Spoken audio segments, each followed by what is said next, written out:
వచ్చాము, ఏదో విశ్రాంతి తీసుకుందాం అనుకుంటే వీళ్ళు వచ్చి మైకులో ఏదో చెప్తూ ఉంటున్నారే అని మీరు అనుకోవచ్చు. ఇక్కడ కూర్చున్న వారిలో ఎవరు ఖాళీగా లేరు, అందరూ పనులకు పోయేటోళ్ళే. మీ మాదిరి పనులకు పోయేటోళ్ళని మేము కూడా ఆయా ఉద్యోగాలు చేస్తున్నాం, పనులు చేసుకుంటున్నారు, పిల్లలు చదువుకుంటున్నారు, మరి మంచి మంచి చదువులు చదువుకుంటున్నారు. ఏదో ఊరికి మరి ఏదో ఇక్కడికి వచ్చి డోలు డంకా మాయించుకుంటూ ఏంది సందడి చేస్తున్నారని మీరు అనుకోవచ్చు. పిల్లలంతా గొప్ప చదువు చదువుకొని దేవుని వాక్యాన్ని ప్రకటించడానికి, కొన్ని మాటలు చెప్పడానికి దేవుడు మమ్మల్ని ఈ దిన్న దేవుడి కొరకు తీసుకొచ్చాడు. అంతేగాని పనులు పాటలు లేకుండా, ఉద్యోగాలు చదువులు లేకుండా బేకారీగా అంటారు కదా, బేకారీగా ఎవరు ఏం లేరు. అందరూ ఆయా పనులు చేసుకుంటున్న వాళ్ళే.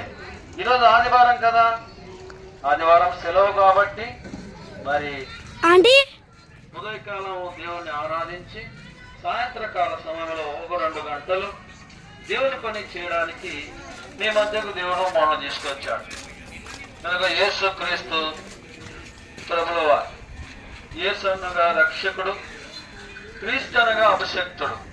ఆయన ఈ లోకంలో ఉన్నప్పుడు 2026 సంవత్సరం కిందట ప్రభుని యేసు క్రీస్తు వారు కుంటివారిని, గుడ్డివారిని, ఊచి చేతులు గలవారిని, చాంద్రపు రోగులను, చనిపోయిన వారిని సైతం ఆయన లేపుతూ వచ్చాడు.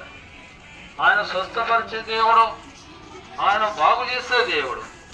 కనుక ఆయన యేసుక్రీస్తు నామమున గొప్ప అద్భుతాలు, ఆశ్చర్యక్రియలు జరుగుతూ ఉన్నాయి.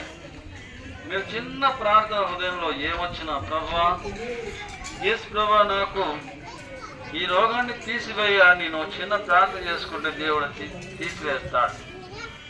దేవుడు అంత మంచి దేవుడు. యేసుక్రీస్తు నామమున స్వస్థత. మరి పైన ఉన్న రోగాల కొరకు ప్రార్థన చేసుకుంటే దేవుడు తీసివేస్తూ ఉన్నాడు, బాగానే ఉంది. మరి ఇంకా అసలైన రోగం ఉంది హృదయములో. కనుక హృదయం అన్నిటికంటే మోసకరమైనది, అది ఘోరమైన వ్యాధి గలది, దాన్ని గ్రహింపగలవాడెవడు? హృదయంలో పాప రోగం ఉంటున్నది. కాబట్టి మనకు ఇళ్ళు ఉన్నాయి, భార్య పిల్లలు ఉన్నారు, అంత పని చేసుకుంటున్నాం. కానీ హృదయంలో పాపం ఉన్న దాన్ని బట్టి ఇల్లు ఉన్నా, భార్య పిల్లలున్నా సంతోషం లేదు. కొంతసేపు ఇక్కడ కూర్చుంటాం, కొంతసేపు బజారు పోతాం, కొంతసేపు సినిమాకు పోతారు, ఆయా బజార్లు తిరిగి సాయంత్రం ఇంటికి వస్తారు.